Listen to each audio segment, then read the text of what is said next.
On July 24, 2025, several First Amendment auditors, including independent journalist Justin McHenry, also known as the Random Patriot, traveled to Catahoula Parish, Louisiana to film. Mr. McHenry and another auditor were filming outside the Sheriff's Department and courthouse when Catahoula Parish Homeland Security Director and police juror Ellis Booth approached them. Mr. McHenry continued to film the encounter that followed and later shared it on his YouTube channel.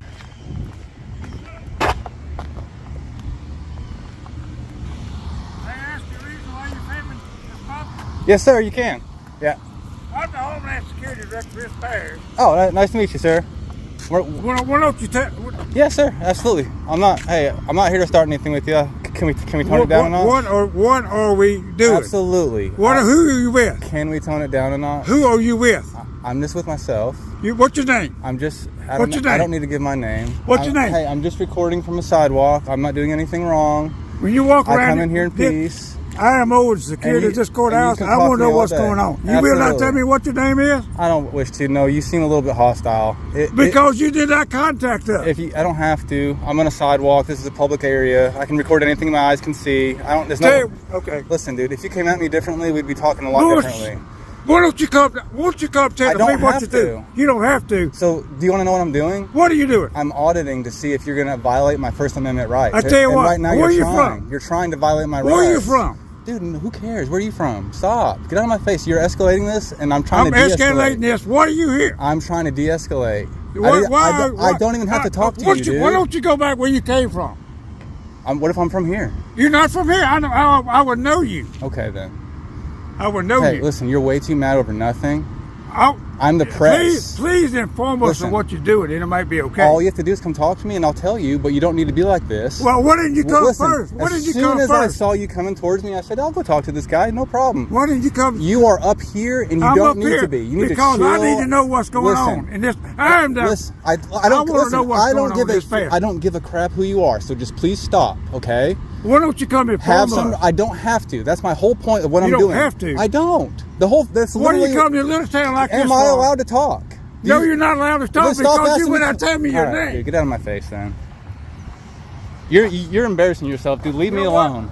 I'm embarrassing myself. Yes, you are. Because I am over the security of this parish. Then you need to conduct yourself in a professional manner. You are not doing that right now, sir. Well, why don't you? You are not conducting yourself professionally. Why don't you let somebody know what you do?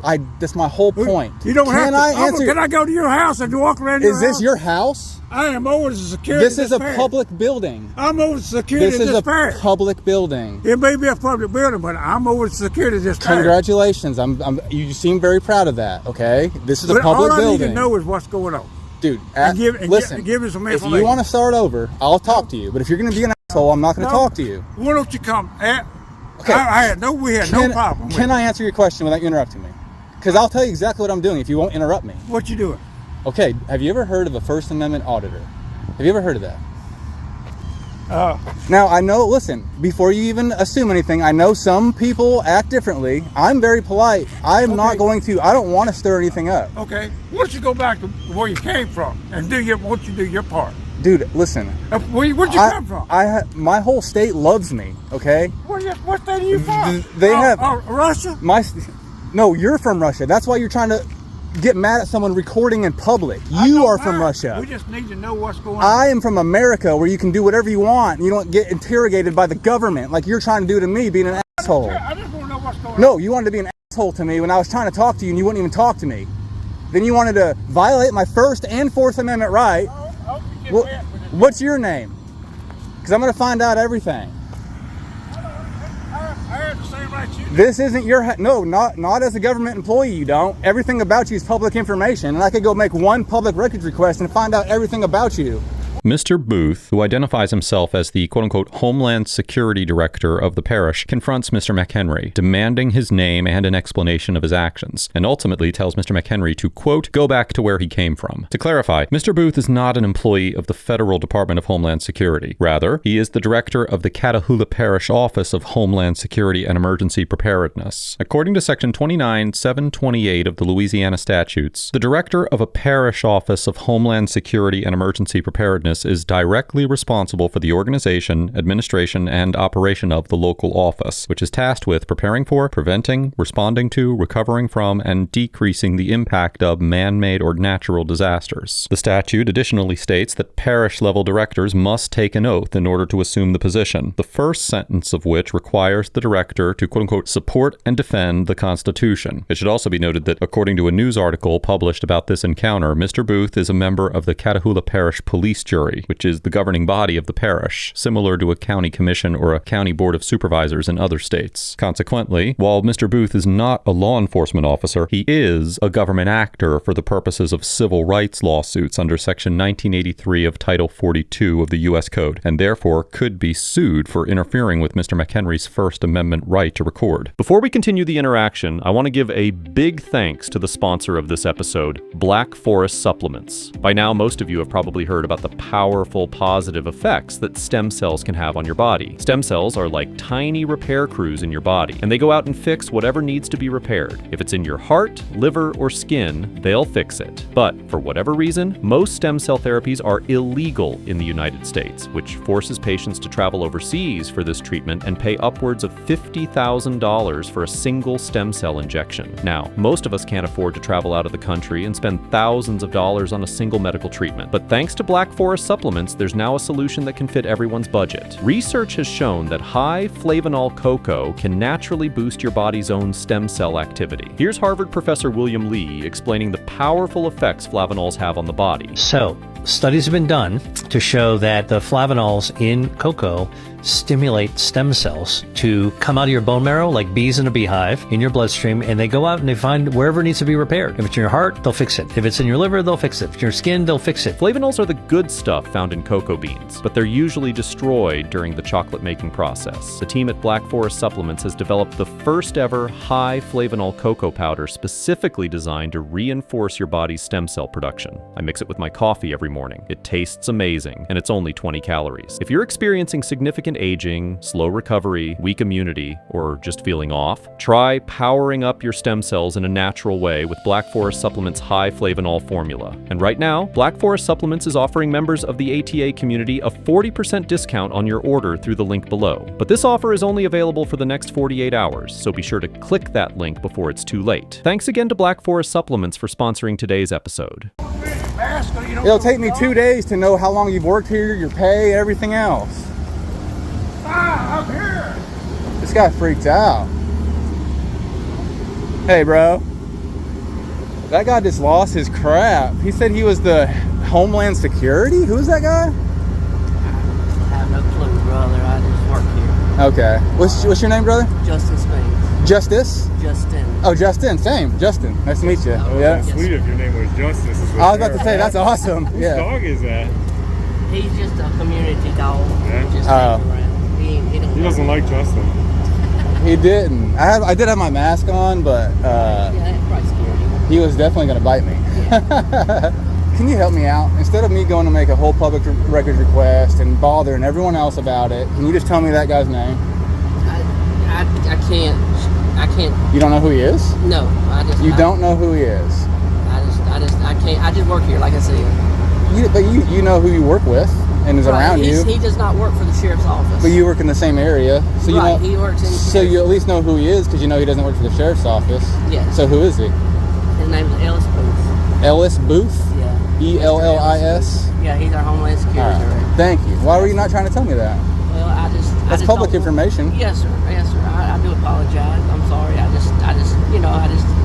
I don't know what's going on, so I get it. Don't, Well, thanks for being cool, man. Yes, sir. I'm Oh. glad your name's Justin. Yeah, same. Back We got at you, that dude. in common. Just incredible. Yeah. Yeah.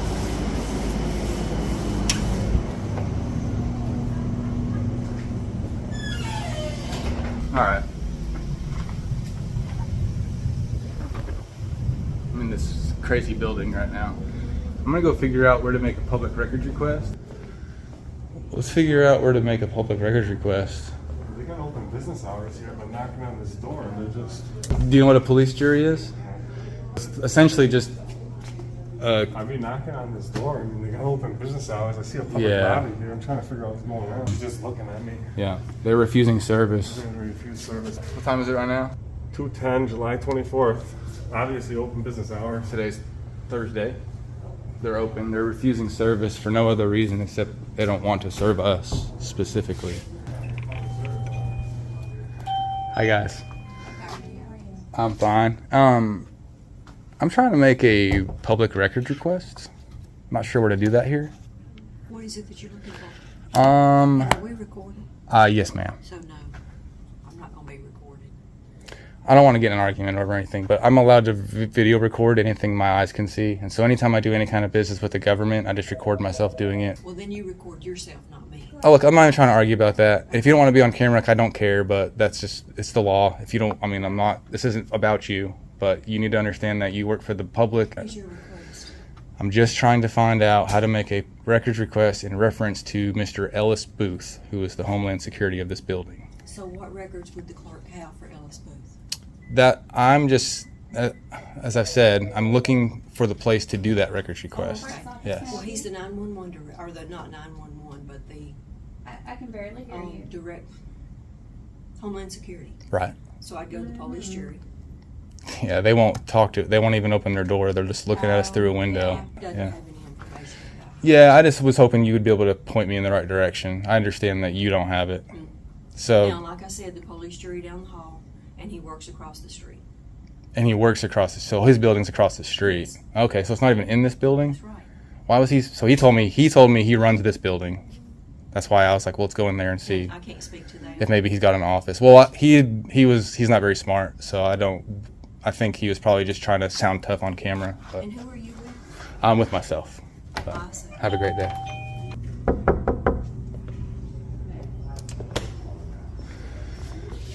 So she says I should come down to the police jury, which I don't know that they would have the records that I'm looking for either, but even if they did, I would never get them because this is how they treat the public.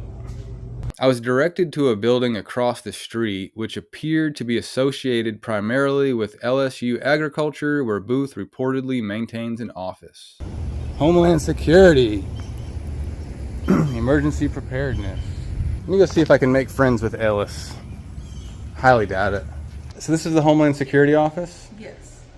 His office is like the very end. Ellis. It's like, yeah, a combination of people. Okay. Ellis Booth is his name. Is he in his office?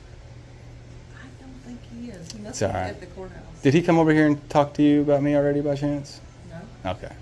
Well, he just saw me recording like I'm doing now. Okay. Imagine I walk in and you lose your crap on me. Get right in my face. Why would you do that, right?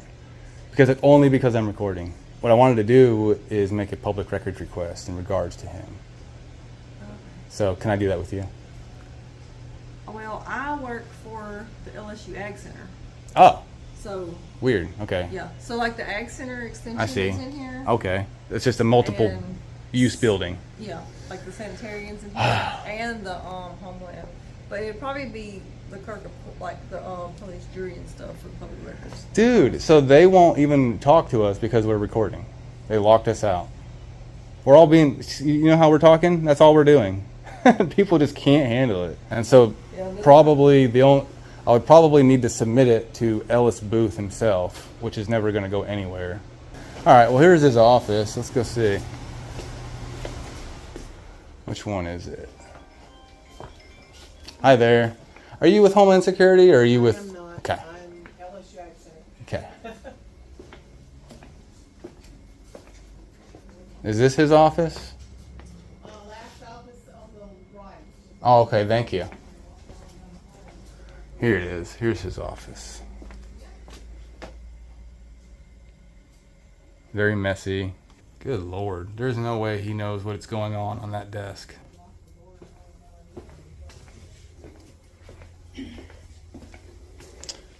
The Random Patriot, if you ever want to see the video. Who are you? That's what I was just telling you. The Okay. Random Patriot. Yeah. But I mean, who are you? What is your name? I'm Justin. What's your name? Justin. Karen, I'm the 4-H Karen. agent. Oh, nice. For LSU Ag Center. Oh, Why were cool. you in their video in his office? I didn't go inside. I stayed in the doorway. Okay, Yeah. but why? Well, I was looking for him, and she told me that's where he was. I need to make a public records request about him, and apparently the only place to do that is him in his office. So that's where I went, and he Okay. wasn't in there. No, he's not in there today. Yep. He's out with I guess the fire marshal or something. No, he was just across the street being an asshole. Oh, okay. Well, Yeah. I thought he was out with the fire marshal. So you're with Patriots, what? The Random Patriots, the name of my media group. So you're on Facebook? Yeah, my main thing's on YouTube, but Oh, I have YouTube. I have all the social medias, right? Okay. Yeah. So one more question. Why are you doing all this? Okay. Yeah. Are you really interested, or are you just yeah, like? I really am interested in why are you doing all this? Yeah, absolutely. I love explaining this. Okay. Have you ever heard of First Amendment audits? Here we go. See? This is a secure building. Outside. It's not, sir. Outside. See, this is what I do. Not touch me. Do not touch me. Did you ask to come in this building? I don't have to. Yes, This is you a do. public area. This is a secure building. She asked me a question and I was answering her. This is a secure This is building. what I was talking about. Like, Mr. Booth enters the building and forcibly seizes Mr. McHenry and his recording device, shutting it off. Under Louisiana law, battery is the intentional use of force or violence upon the person of another, whereas assault is either an attempt to commit a battery or an act that places another individual in reasonable apprehension of receiving a battery. It should be noted that the quote-unquote intentional use of force or violence does not require an intent to inflict actual damage or that the victim suffer any injury. Rather, as the U.S. District Court for the Eastern District of Louisiana explained in the 2022 case of Danks versus Grayson, simple battery encompasses any harmful or offensive intentional contact with a person. Although Section 1419 of the Louisiana statutes allows individuals to use reasonable force or violence to prevent a trespass against property in their lawful possession, there is no evidence to support Mr. Booth's claim that the office was a quote-unquote secure building. Therefore, it is likely that a court would conclude that Mr. Booth's actions constituted a battery against Mr. McHenry.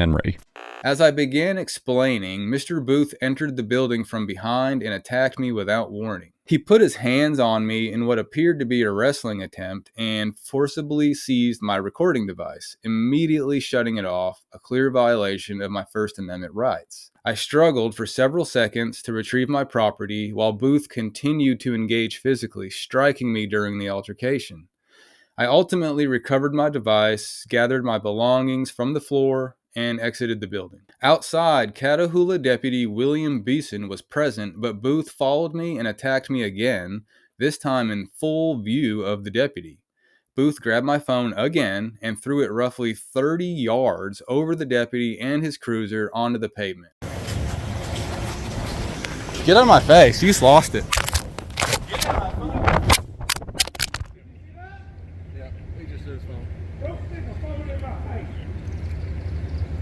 So are you gonna charge him now? First of all, let me ask this. Ask anything, dude. Did you go in his... Right now. Dude, are you gonna... No, you just saw him assault me and break my stuff and take my stuff and throw it? You need to take care of this, deputy. No. I follow the law. He doesn't. I follow the law. My whole job is to follow the law. I know what I'm doing. All right, my job is... Deputy, what's your name, sir? Deputy Beeson. Please de-escalate him. Get him out of my face, now. I had every right to knock the shit out of you back there. You had all right. You tried to put me in a headlock. You took my stuff. Dude, I was having a polite conversation. That is a very... De-escalate him. He is losing his shit. He's about to lose his job, I guarantee you. Enjoy your last week here, bro. When you fill my office, that is just... Enjoy your last week here. Good. I get cops fired all the time. Because good cops love me and bad cops hate me. Deputy, I need to speak with you, sir, please.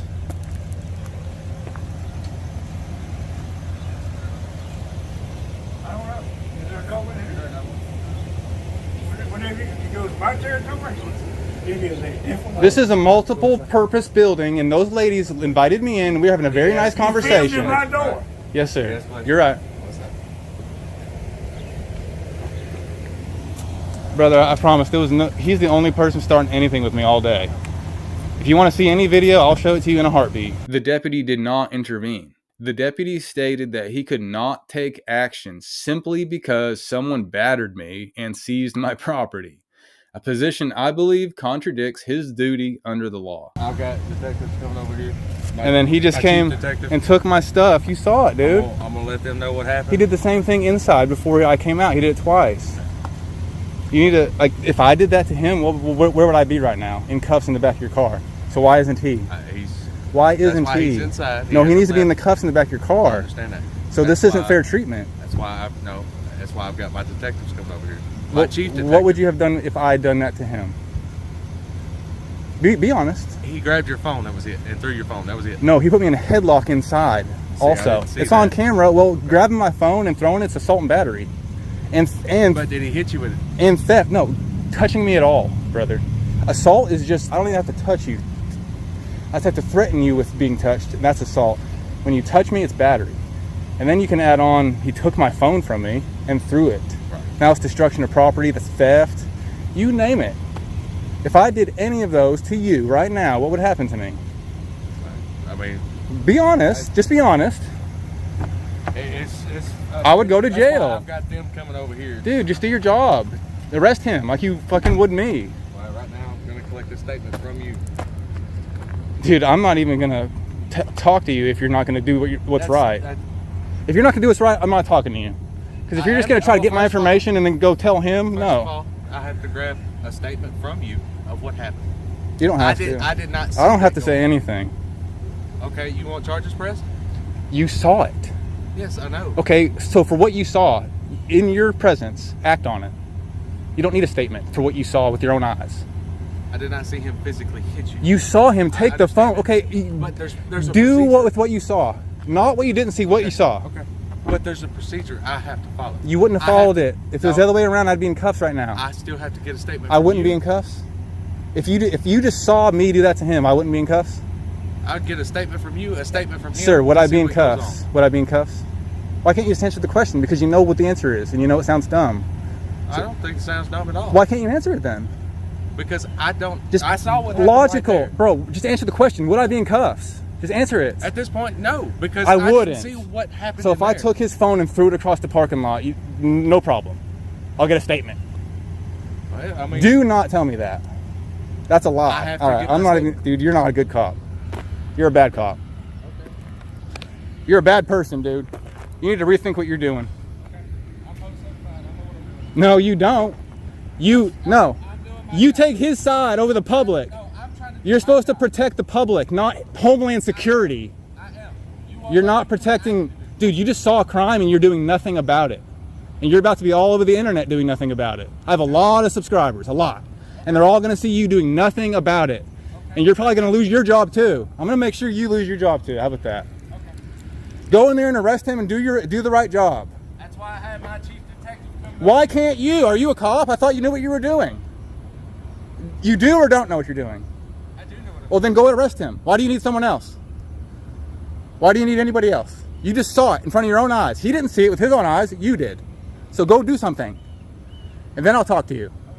Once Mr. McHenry and Mr. Booth are outside the building, Mr. Booth once again grabs Mr. McHenry's phone from his hand, this time throwing it approximately 30 yards in front of Catahoula Deputy William Beeson. Mr. McHenry then implores Deputy Beeson to arrest Mr. Booth, and Deputy Beeson informs him that he will first need to obtain statements, despite personally witnessing at least part of the encounter. Under Article 213 of the Louisiana Code of Criminal Procedure, a peace officer may conduct a warrantless arrest when an individual has committed a misdemeanor offense in their presence, when the person to be arrested has committed a felony outside the presence of the officer, and when the officer has so-called reasonable cause to believe that the person to be arrested committed a misdemeanor or felony offense. Reasonable cause is equivalent to so-called probable cause to arrest, and as the Fifth Circuit Court of Appeals, which has jurisdiction over Louisiana, explained in the 1992 case of United States versus Kai-Su-Lee, probable cause exists when the facts and circumstances known to the officer and derived from reasonably reliable information would lead a reasonably cautious person to believe that an offense has been committed. However, as the court went on to explain, it is not necessary that the arresting officer himself have personal knowledge of all the facts, as probable cause can be determined based upon the collective knowledge of the police, rather than solely on that of the officer who actually makes the arrest, as long as there is some degree of communication between the officers. Accordingly, a court would likely find that Deputy Beeson had probable cause to arrest Mr. Booth for battery, and possibly for a property offense such as criminal damage to property, based on the observed grabbing and throwing of the phone, which resulted in offensive physical contact with Mr. McHenry. Probable cause could also potentially be found for the more direct instance of battery that occurred inside the office, as described by Mr. McHenry, and any officer that spoke with Deputy Beeson about what he saw could likewise be determined to have probable cause to arrest Mr. Booth.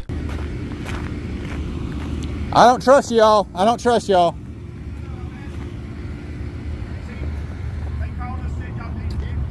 Who are you? Who are you? I'm the chief detective over here at the sheriff's office. All right. I'm only going to talk to you if you're going to do the right thing. Sure. Well, one of you guys just came in. We were talking to him. He got a complaint form. We were trying to get all that for him. All right. So I was just trying to make a public records request. I was told to go do that in this building by like a half a dozen people. I walk in there. The lady at the front desk says, you'll need to do that in the Homeland Security office down at the right. So I go down the hallway on the right, look inside the office. No one's in there. Come back out. The ladies are like, hey, what are you doing with the camera? I'm just explaining. You ever heard of a First Amendment audit? Sure. So that's literally what I'm doing. Yeah. He comes in there, he puts me on a headlock, takes my phone out of my hand, throws it on the ground. I have to wrestle my phone out of his hand. Then he follows me outside right in front of your deputy, takes my phone out of my hand again, and throws it across the parking lot. And guess what your deputy did? Nothing. Okay, let me go over here and get some paperwork, and I'm going to go over there. Thank you.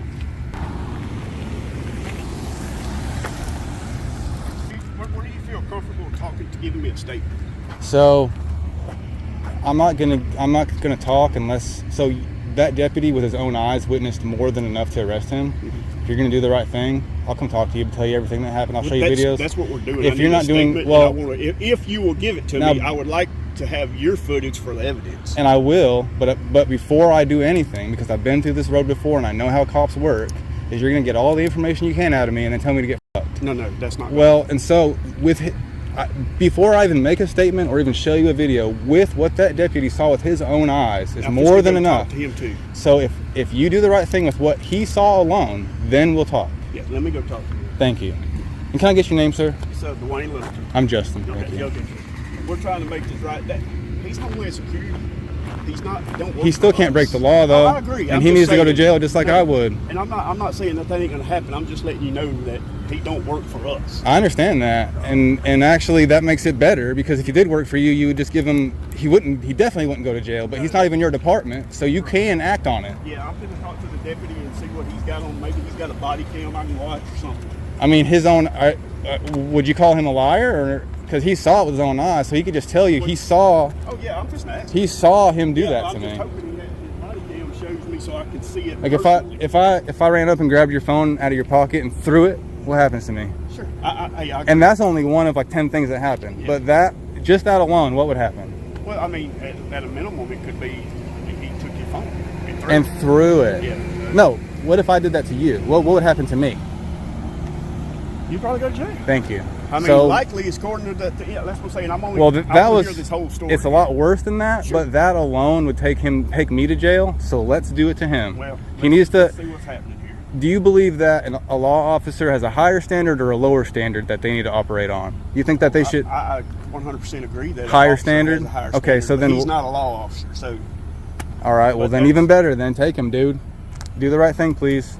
According to Mr. McHenry, Chief Detective Littleton informed him that no action could be taken, despite confirming that Mr. McHenry would have been arrested if he had acted in a similar manner to Mr. Booth. However, the following day, Mr. McHenry received a call from Chief Deputy Ben Adams, who conducted an investigation, and, after obtaining a judicial warrant, arrested Mr. Booth on a charge of simple battery on July 28, 2025. Mr. McHenry has included extensive information regarding the aftermath of this encounter in the original video linked in the description below, including recordings of his phone calls with Chief Deputy Adams, and I encourage you to view his video if you're interested in learning more details. Overall, the Catahoula Sheriff's deputies get a C-, because although they did ultimately arrest Mr. Booth, the deputies refused to take action on scene despite witnessing Mr. Booth's conduct firsthand, blatantly misrepresented their ability to make an arrest, and for seemingly prioritizing policy and protocol over clear probable cause. Deputy Beeson's explanation that statements were required before an arrest could be made was completely untrue, and it demonstrated a total misunderstanding of basic law enforcement authority under Louisiana law. Article 213 of the Code of Criminal Procedure expressly allows warrantless arrests when a misdemeanor occurs in an officer's presence. Despite Deputy Beeson's assertion that he knew how to do his job, citing his post certification as proof, the moment he was faced with an unconventional and moderately moderately dynamic police interaction, his training and ability to enforce the law crumbled. Although this was likely a novel situation for the deputies with an underpinning of political nuance at play, that does not excuse their refusal to take action when they personally witnessed a crime being committed, especially in the days following the incident. While Chief Deputy Adams deserves recognition for eventually correcting course by pursuing a warrant and arresting Mr. Booth, that action came only after the department had already failed to respond appropriately on scene, and citizens should not have to rely on the discretion of a senior officer days later to secure accountability when the deputies already had clear probable cause. As Mr. McHenry noted in his video, if the roles had been reversed and Mr. McHenry had assaulted Mr. Booth, then he would have been arrested immediately, and the Catahoula deputies unanimously agreed. This interaction highlights the subtle ways in which favoritism can influence the discretionary decision-making of members of law enforcement. And while I commend the Catahoula Sheriff's Office for arresting Mr. Booth, their reluctance to do so was highly questionable. Mr. Booth gets an F for attacking and physically assaulting Mr. McHenry for no apparent reason, presenting himself as an authority figure despite having no legitimate law enforcement credentials, and for maintaining a hostile, aggressive, and belligerent attitude throughout the encounter. Although Mr. Booth is not a member of law enforcement, he is still a government employee, which means that he's subject to Section 1983 civil claims and could be sued for civil rights violations. Mr. Booth's conduct represented an egregious abuse of public office. By physically seizing Mr. McHenry's phone and shutting it off, he engaged in an act that courts have long recognized as battery under Louisiana law. His subsequent decision to throw Mr. McHenry's phone across a public space turned what should have been a routine exercise of First Amendment rights into a criminal assault perpetrated by a government official. These actions alone would justify criminal liability. But when viewed through the lens of his status as a government employee, they also amount to a direct violation of his oath to support and defend the Constitution. Equally troubling was Mr. Booth's insistence on posturing as an authority figure and referring to himself as the quote-unquote Homeland Security Director in what appeared to be an attempt to invoke law enforcement authority that he did not possess. While he does hold an administrative position within the parish's Office of Homeland Security and Emergency Preparedness, that role does not grant him police powers of any kind, and this claim appeared to have a dramatic effect on how the Catahoula deputies responded to the incident. Mr. Booth's hostility throughout the encounter was both unprovoked and unnecessary, and only served to further undermine his credibility as a public servant. Mr. Booth's conduct exposed the parish to legal liability. It eroded public trust in local governance, and it demonstrated an outright hostility to civil rights and the Constitution, and embodies the very abuses that Section 1983 was designed to address. Mr. McHenry gets an A+